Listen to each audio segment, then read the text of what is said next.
곰곰이 생각해 보니까 예수 믿는다는 것이 정말 은혜다, 복이다 하는 생각을 해봅니다. 새삼 해보는데 맞습니다. 그 이유는 중요한 한 가지 내용이 있는데 그것이 주님이 우리와 동행을 하신다는 거예요. 마태복음상에서 예수님의 마지막 말씀이 볼지어다 내가 세상 끝날까지 너희와 항상 함께 있으리라 입니다.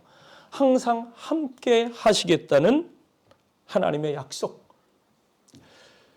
예수님이 이 땅에 탄생하실 때 임마누엘이라고 하는 은혜를 선포하시며 탄생하셨습니다. 임마누엘은 하나님이 우리와 함께 하신다 하는 거예요. 그리고 이 세상의 지상생애를 마치시면서 주께서 마지막 선포하신 것이 내가 너희와 항상 함께 한다. 저와 여러분, 이 약속을 받은 것 감사히 받으시기 바랍니다. 형을 속이고 축복을 가로챘던 야곱이 형 에서의 보복이 두려워 집을 떠날 수밖에 없었는데 홀로 피신하던 그가 광야에서 돌베개를 하고 노숙을 할 때 꿈을 꿨습니다. 그 꿈에 하나님께서 그에게 나타나셔서 계시를 해주셨는데 그때 말씀도 내가 너와 동행한다 였습니다. 창세기 28장 15절에 보니까 내가 너와 함께 있어 네가 어디로 가든지 너를 지키며 너를 이끌어 이 땅으로 돌아오게 할지라 내가 네게 허락한 것을 다 이루기까지 너를 떠나지 아니하리라 하셨다. 내가 너와 함께 있어 어디로 가든지 너를 떠나지 아니한다. 동행이에요. 여호수아서 1장 5절에 모세를 이어서 민족의 지도자로 새 출발을 하는 여호수아에게 하신 말씀도 동일합니다. 네 평생에 너를 능히 대적할 자가 없으리니 내가 모세와 함께 있었던 것 같이 너와 함께 있을 것임이니라. 내가 너를 떠나지 아니하며 버리지 아니하리니. 이 말씀들 다 동행의 언약인데 우리에게 하시는 말씀으로 믿습니다. 오늘 말씀 제목 영원한 동행자 예수 그리스도라 정했습니다. 제자를 불러 훈련을 시키신 후 예수께서 돌연 내가 아버지께로 돌아간다. 아버지는 하나님 아버지죠. 하늘로 다시 가신다는 말씀을 했을 때 제자들이 근심 어린 마음으로 술렁거립니다. 그때 예수께서 말씀하시기를 너희는 마음에 근심하지 말라. 하나님을 믿으니 또 나를 믿으라.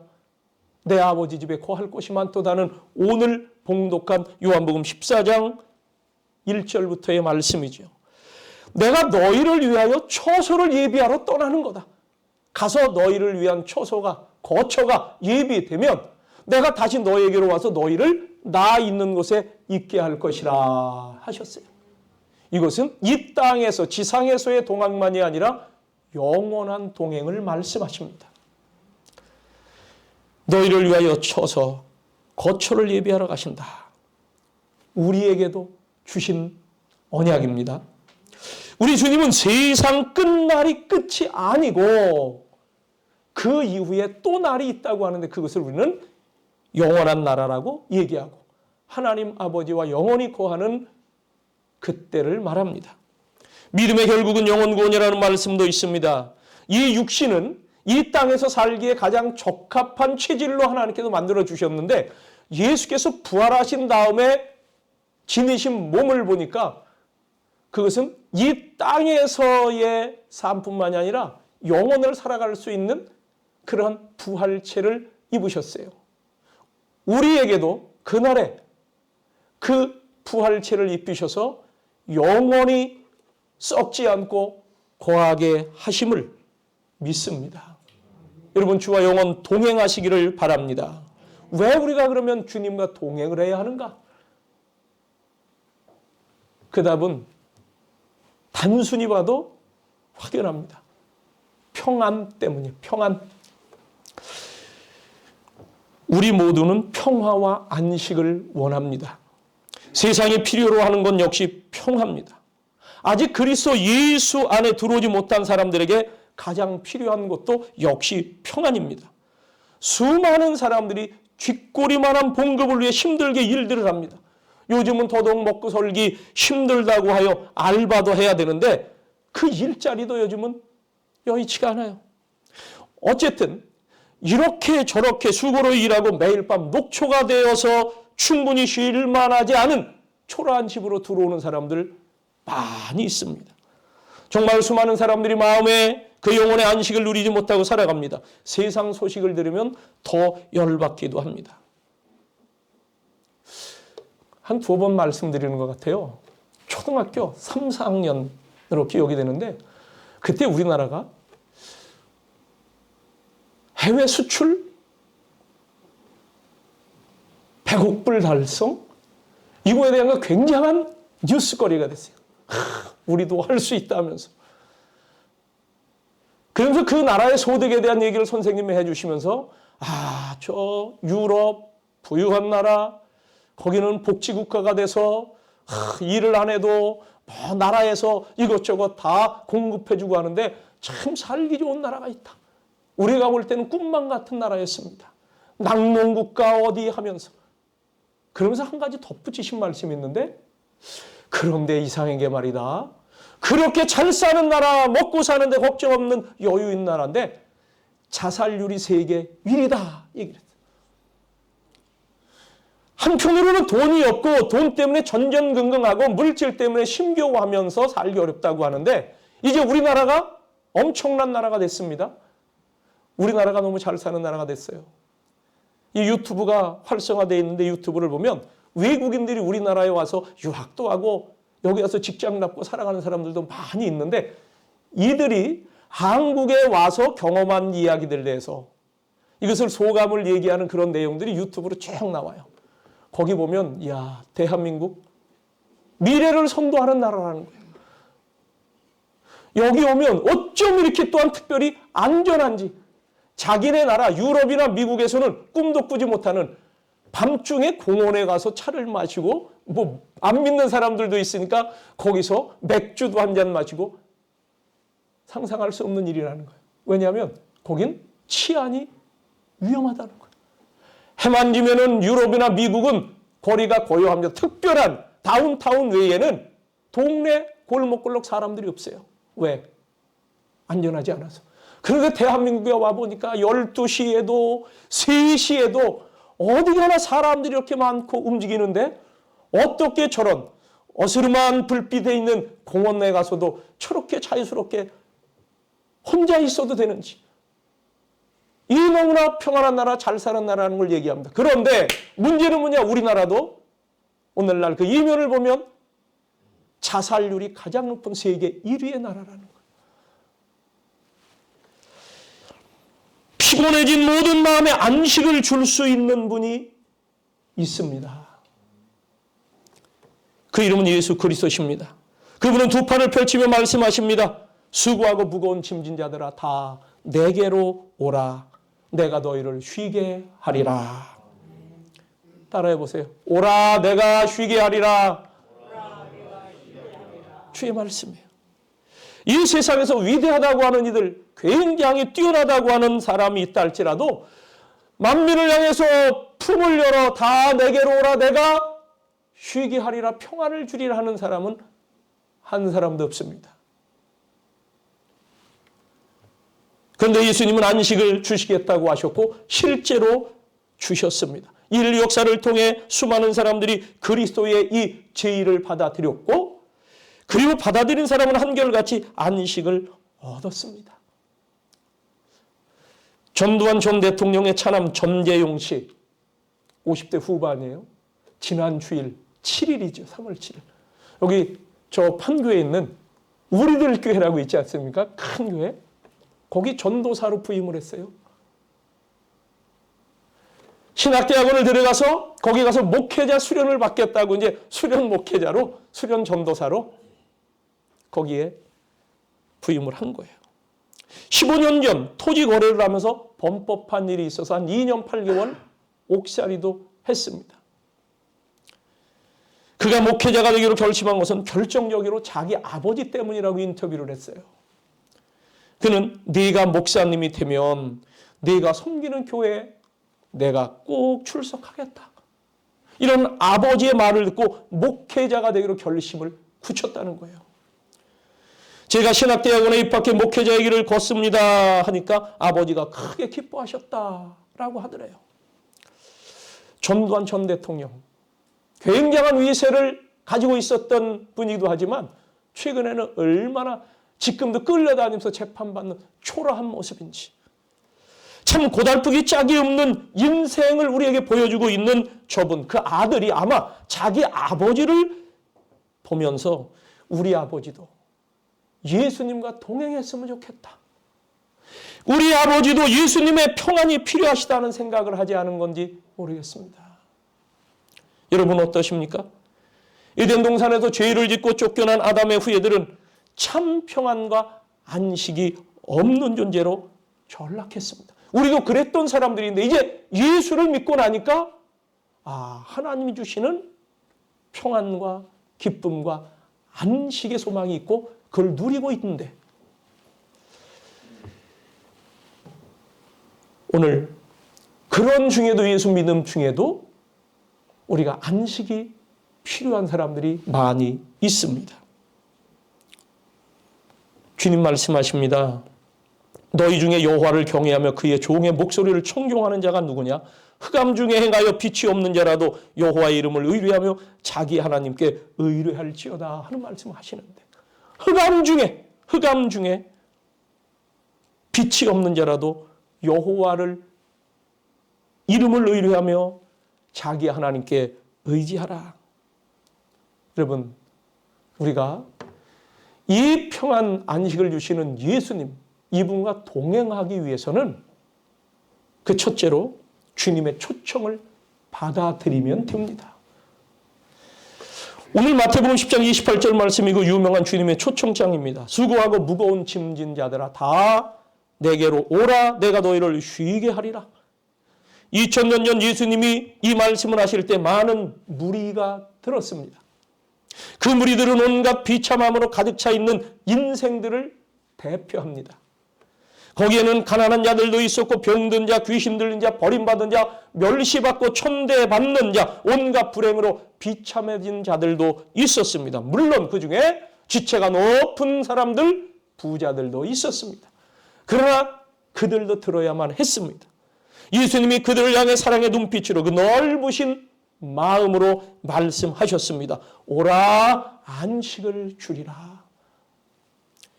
예수님은 무거운 짐을 지고 짓밟히고 억압받고 비참하며 상심하고 절망에 가득 찬 그때와 지금 세대의 모든 사람들 향해 손을 내밀고 계십니다. 그분은 수고하고 무거운 짐진 모든 사람들을 초청하십니다. 예수님은 죄와 수치심으로 짐을 지고 있는 모든 사람들을 초청하십니다.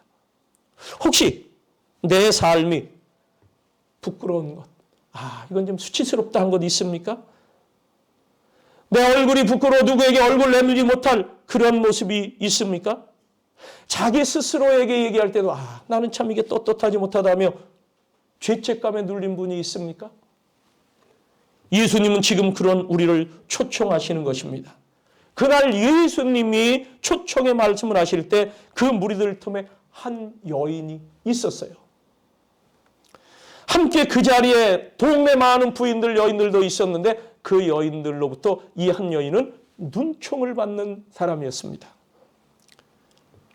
그런데 예수님을 보니까 자기를 향해서 어떤 눈빛을 주고 계십니다. 그런데 이분은 경멸의 눈초리가 아닌 긍휼과 연민과 부드러움과 사랑의 시선으로 자기를 봐주시는 거예요. 그걸 느낀 거예요. 그녀는 지금 예수님이 자기를 향해 말씀하고 계시다고 느꼈습니다.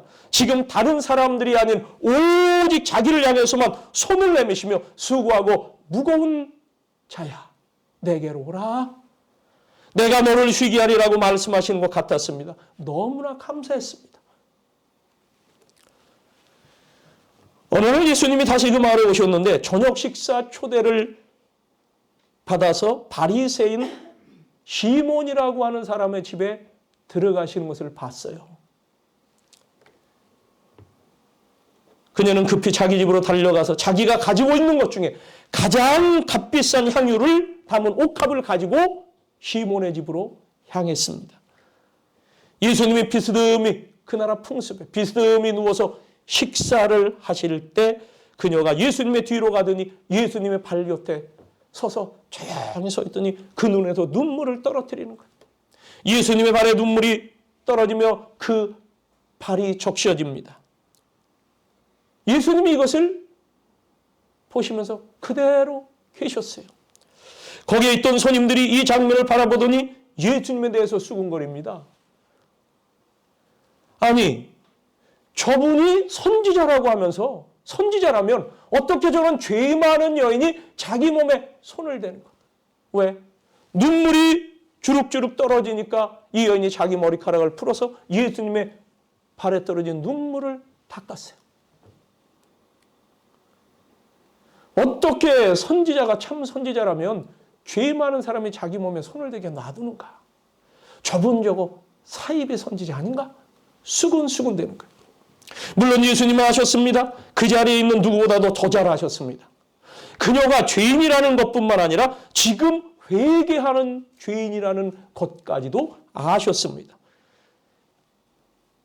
이 여인은 자기 머리카락을 풀어 예수님의 발에 눈물을 다 닦아드리더니 옥합을 깨뜨려 그 안에 들어있던 그 값진 향유를 다 부어 드렸어요. 그때 예수님 말씀하십니다. 여자여, 내 죄 사함을 받았느니라. 네 믿음이 너를 구원하였으니 평안히 가라. 고통스러운 마음으로 군중들 틈에 서 있었던 이 여인은 그 영혼에 하나님의 평안을 누리면서 그 집을 빠져나갔습니다. 여러분, 예수님의 발 아래서는 모든 죄책감이 해결됩니다.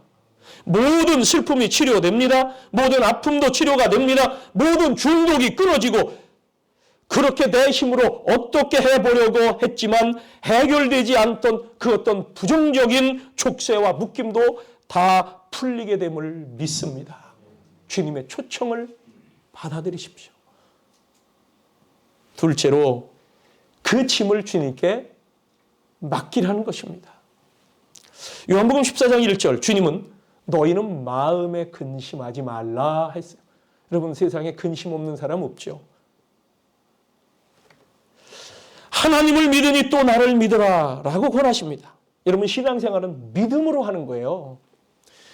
우리가 믿어야 할 것은 하나님의 계심, 존재를 믿고 말씀하신 하나님의 그 말씀, 즉 언약을 믿고 하나님이 우리와 함께 하시는 그 동행을 믿는 것입니다.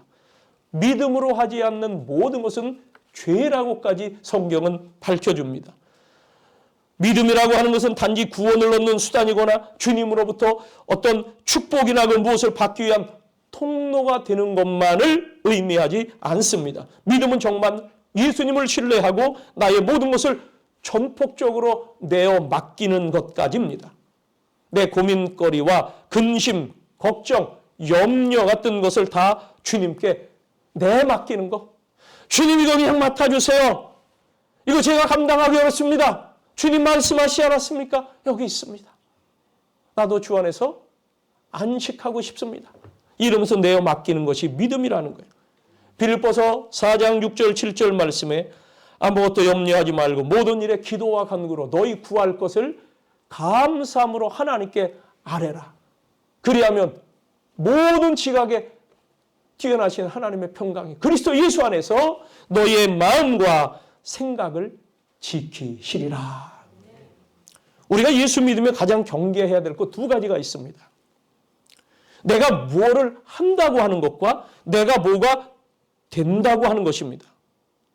에덴 동산에서 아담과 하와가 바로 요 죄에 빠진 거예요. 이게 원죄성입니다. 원죄입니다. 마귀의 사주를 받은 뱀이 와서 유혹을 했죠. 하와, 저 선악과 하나님이 따먹지 말라고 하셨다고. 아니야, 따먹어도 돼. 저걸 따먹으면 네 눈이 밝아져. 너희들이 선악을 분별하게 되고 하나님과 같이 될 것이라 얘기를 했습니다. 너희가 하나님처럼 하나님같이 된다는 거예요. 네가 된다는 거예요. 네가 하나님이라는 거예요. 너희가 선악을 분별하고 너희 생각대로 너희 마음대로 하라는 것이 마귀의 유혹입니다. 하나님이 선악과를 금과로 정해주신 그 이유는 신학적으로 이렇게 해석을 하는 거예요. 그게 뭐냐? 너희는 피조물이고 나는 창조주다. 내가 주권자다. 너희는 내 안에서 에덴을 누리는 것 하는 거예요. 여러분 힘들면 주님께 나와 맡기십시오. 그러면 인생의 짐이 가벼워지고 살 길이 열리며 그것이 보전됩니다. 시편 55편 22절 말씀에 네 짐을 여호와께 맡기라. 그가 너를 붙드시고 의인의 요동함을 영원히 허락하지 아니하시리로다. 네 짐을 여호와께 맡겨. 그러면 의인들이 불안해하고 좌불안석하고 요동하는 것 영원히 허락하지 아니하신다는 거예요. 영원 동행, 영원 안식을 보장하시는 말씀입니다. 사도 바울이 복음을 전하다가 못된 사람들에 의해 붙잡혀 포승줄에 묶였습니다. 로마를 향해 끌려가는 신세가 됐습니다. 배를 타고 지중해를 항해해야 됐죠. 항해하여 가다가 유라굴로라는 광풍을 만났습니다. 하루가 지났더니요, 이 너무나 심한 파도, 심한 광풍에 배가 방향을 잃고 막 어디론지, 얼마나 구름이 잔뜩 끼고 비바람이 부는지요, 앞뒤가 분간이 안 돼. 방향을 잡지 못하는. 하루가 지나니까 자기들 배에 실은 짐을 다 버렸다 했습니다. 여러분, 그 배에 실은 짐이 뭐예요? 그게 상선입니다. 무역 상품들이 있었을 겁니다. 거기엔 곡식도 있었을 것이고 배 타고 두세 달 항해를 해야 되는 그 기간에 먹어야 될 그런 양식도 있었을 거예요. 그것을 필수품인데 버릴 수밖에 없었어요. 사흘째 되는 날 선원들이 배에 항해하는 데 필요한 모든 도구들, 그런 것들을 또 바다에다 버렸습니다. 왜? 무거우면 이게 기울어 가라앉을까 봐 배를 가볍게 해서 어쨌든 파도 가운데라도 뛰어놀려고 하는 거죠. 인생의 필수품, 생필품들을 다 버리기에 이르렀다는 거예요. 그때 바울은 하나님께 마음을 다하여 기도를 했습니다. 그랬더니 하나님의 계시가 왔는데, 바울아, 이 배에 실린 모든 재물들은 다 없어질지라도 너와 함께한 276명의 생명에는 일절 손상이 없을 것이다. 그것을 계시받은 대로 사람들에게 얘기를 해줬습니다. 그때부터 배에 탄 사람들은 선장이나 이 백부장이 제수들을 호송을 맡은 호송대장인데 그 사람의 말을 듣는 것이 아니라 바울을 바라보기 시작했습니다. 지금 바울은 아직도 결박당한 상태예요. 왜? 제수 입장이니까. 영적 권위자인 바울이 그 일행 가운데 지도력을 발휘하게 되었고 그들은 모두가 살아났습니다. 이제 우리는 예수님을 믿으면서 내 인생 전체를 맡겼습니다. 나의 모든 짐까지 그분께 맡기시기를 바랍니다. 여러분, 맡기는 거 훈련도 하시고 믿음으로 맡기는 거예요.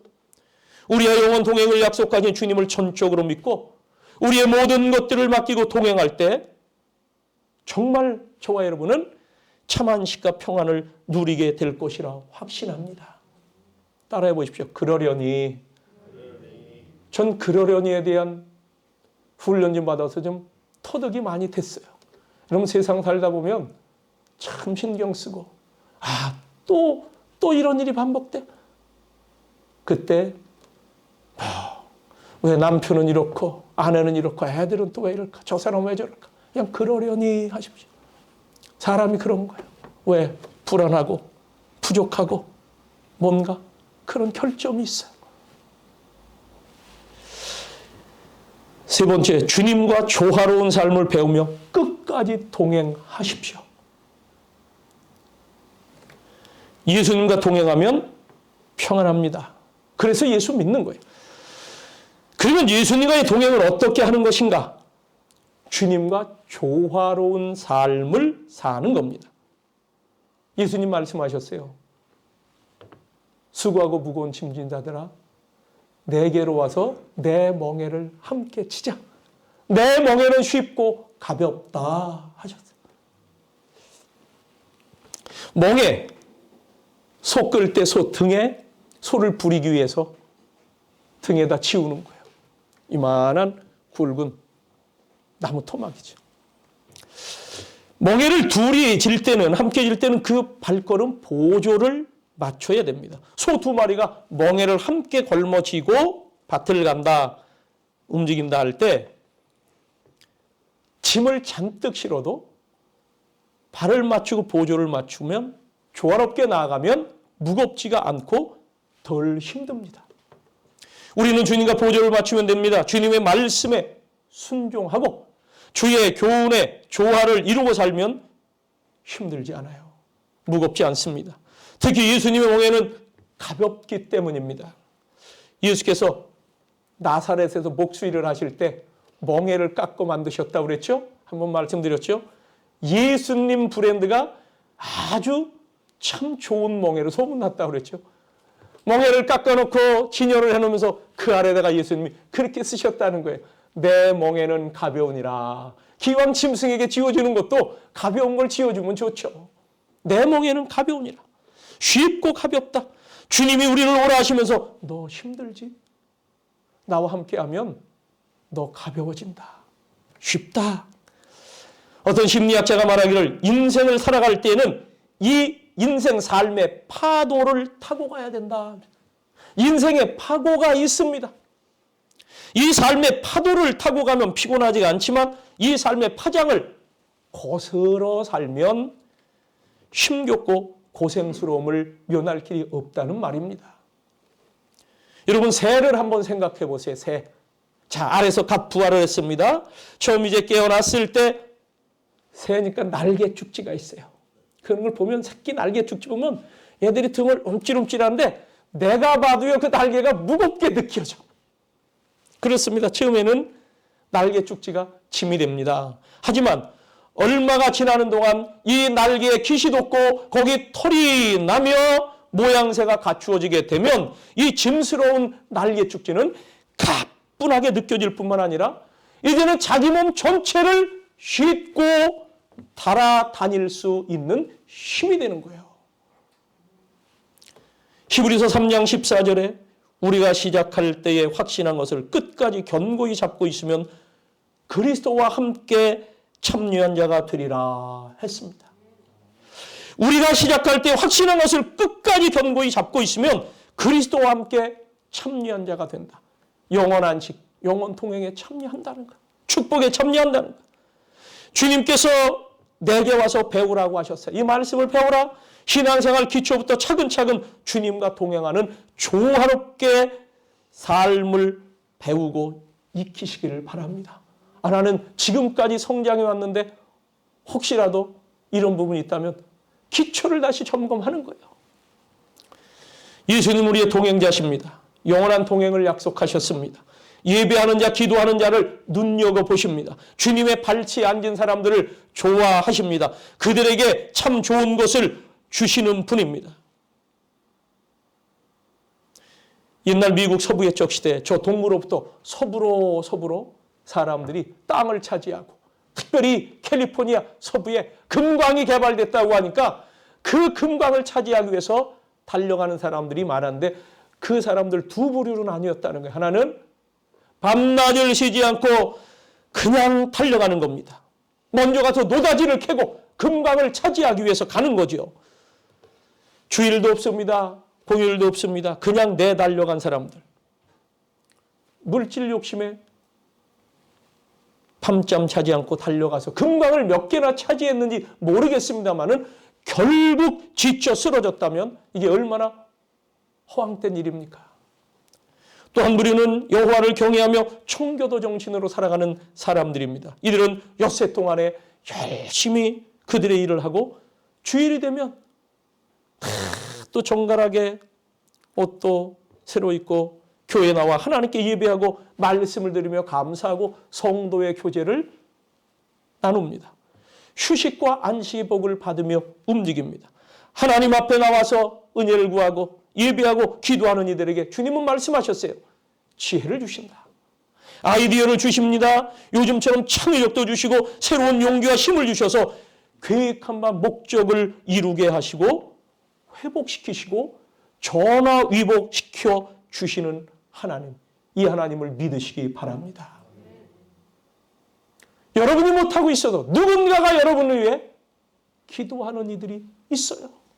반드시 있습니다. 지금은 혹시 기도를 못하고 있는지 모르지만 이전에 내가 하나님께 기도해놨던 것이 있어요. 하늘에 쌓여진 저축 기도도 있습니다. 그것을 하나님 들으셨다가 그래, 내가 그때 그 기도했지? 내가 오늘의 것을 응답하마. 지금 시간이 걸리는 것도 있어요.